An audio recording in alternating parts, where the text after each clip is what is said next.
As we enter the new year, WPA wishes to reiterate its concern at GECOM's sloth in addressing the major issues identified by the political opposition as barriers to the integrity of the upcoming general and regional elections. The issues surrounding the voters' lists, the use of biometrics, and the impartiality of GECOM's chair and staff are too critical to the outcome of the elections to be left hanging mere months before the due date of the elections. For the WPA, the integrity of these elections are paramount, and GECOM is duty-bound to address and resolve to the satisfaction of all stakeholders, at a minimum, the major stumbling blocks. Elections must not only be set to be free and fair, but must be seen to be free and fair.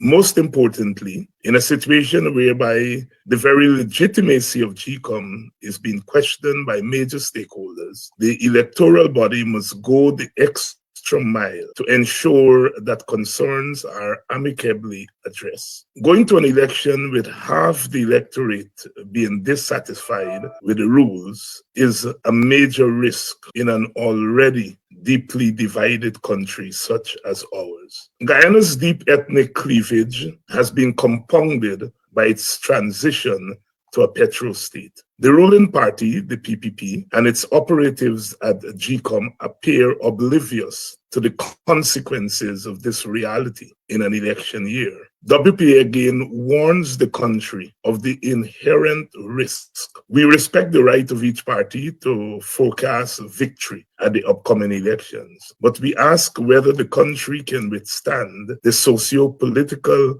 and economic price for victory in circumstances of fear and lack of confidence in the legitimacy of the process. WPA has always preferred elections where there are no absolute winners and no absolute losers. This is especially relevant in 2025. We predict that these elections will be the most ethno-politically divisive since 1961. And it is reckless for GECOM and the PPP to ignore this assessment. Everywhere in the world where ethnicity and oil, wealth have collided, the outcome has been disastrous. True to prediction, the coming of oil wealth has increased rather than decreased ethnic tensions in Guyana.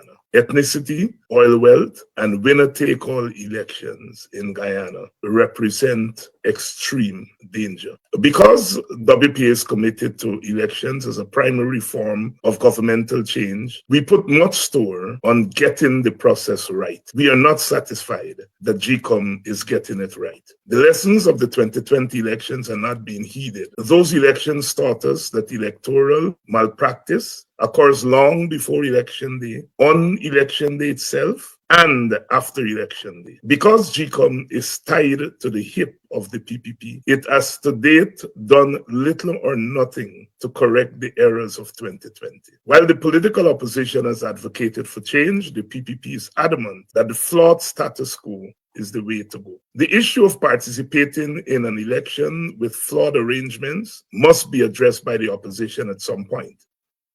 WPA does not want to preempt that development at this point. However, against that background, we urge a dual approach of advocacy and preparation.